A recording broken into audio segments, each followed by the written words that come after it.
Hello everyone, this is Jiaki back again with another mini vlog. 5 na nga ako nakauwi niya, natignan nyo naman talaga ang baha dito sa amin. Sorry na agad sa boses ko na hanggang ngayon nga kasi ako nga may ubot sibon pa. Bigla ang bisita nga nila kuya dahil pinapunta nga sila dito ni mama. Dahil pinadala nga ni mama dito, yung sampayan nilang bakal. Di ko naman ine-expect na kasama pala yung dalawa kong pamangkin. Buti na lang talaga at sumasama na nga sa akin tong pamangkin kong maliit. Natapos nga ni kuyang hakutin yung mga bakal na sampayan. Ayan naman siya na nga din ang nag-assemble nito. Ayan naman tinulungan na nga din siya dyan ni ate. Habang yung dalawa ko nga pamangkin dito ay panay laro. Hindi ko nga tinigilan to si JM dahil nga natutuwa nga ako dahil sumasama na nga siya sa akin. Sige ka, wag kang sumama sa akin, magpapasko na. Hala, tuwan-tuwa nga ako diyan dahil meron na nga akong sampayan dito nga sa loob ng bahay. Dito nga rin pala si Kuya JC na pinaglalaroan tong vlog ko. Sa mga oras na yan, ako nga ikinukulit dyan ni JC na magpapaiwan daw muna siya dito nga sa amin. Hindi na ako pumayag kasi nga masama ang pakiramdam ko at may pasok pa rin ako bukas. Ayan naman, nagpaalam na nga sila na uuwi na. Ayan naman, eto na naman tayo na mukha na naman akong binagyo dito sa bahay. Ayan naman, maglilinis nga lang muna ako ng kaunti dyan bago nga ako magpahinga. Talagang kinulit ko na nga dyan si nanay, nabigyan niya ako ng sampayan dahil nga nagsunod-sunod na ang ulan. Buti na lang talaga at nandyan nga lagi si nanay pag may mga kailangan akong bagay. Mga gamit sa bahay talaga, kay nanay talaga ako natakbo para tipid. Kahit nga masama ang pakiramdam ng babaeng ito, kailangan talaga tayong maglinis. Napansin ko nga dyan na maputik nga tong dala ni kuya. Ayan naman, kumuha na nga ako ng walis dyan at niwalisan ko muna. Diyos ko, tamad na tamad talaga akong kumilos. Pero hindi nga pwede. Ito na nga at kumuha na nga ako ng basahang-basa para punasan nga ito. Yun lang ang problema ko, hindi ko siya abot.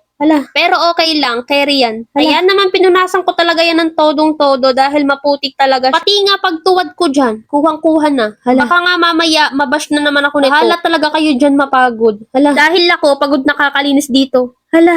Pati nga tong sopa ko, nahihilo na kung saan siya ilalagay. Ito nga lamesa, dito ko pa rin lalagay. Tapos, ito nga mini pantry namin, ay aking aayusin na din. Wala pa nga yan laman dahil hindi pa kami nakakapamili ni Aki. Pahingi muna ng pambili. Sabi ko nga, konting linis lang, pero ang babaeng ito, hindi mapakali. Ewan ko ba, hanggat may nakikita akong madumi, talaga namang hindi ko titigilan. Ito, yung halaman na binigay sa akin ni tita, pinasok ko nga dito sa loob ng bahay. Wala, natutuwa lang talaga ako na para siyang aesthetic. Diyos ko, pati ang lababo talaga kainis. Kukuha na talaga ako ng katulong dito sa bahay, 1,000 per day. Joke lang yon, malay mo soon. Balik na nga tayo sa paglilinis. Naalala ko na nagbigay nga pala si mama ng saging kay kuya. Na pinadala nga dito para sa akin. Malapit na nga tayong matapos dahil nasa bandang kusina na tayo. Ay, ako lang pala, manood ka lang dyan. Ito nga yung pinagkainan namin ni Aki kaninang tanghali na hindi ko na nga nahugasan dahil 1 hour break lang ako. Baka nga ito muna ang huling vlog ko ngayon dahil nga magpapagaling muna ako dahil ang hirap talaga mag voice over kapag may sipon. Tingnan niyo naman tong babaeng ito, sobrang excited na nga, isinampay ko na nga dyan yung mga nilabhan ko nung nakaraan. O sige na, hanggang dito na lang, see you next vlog.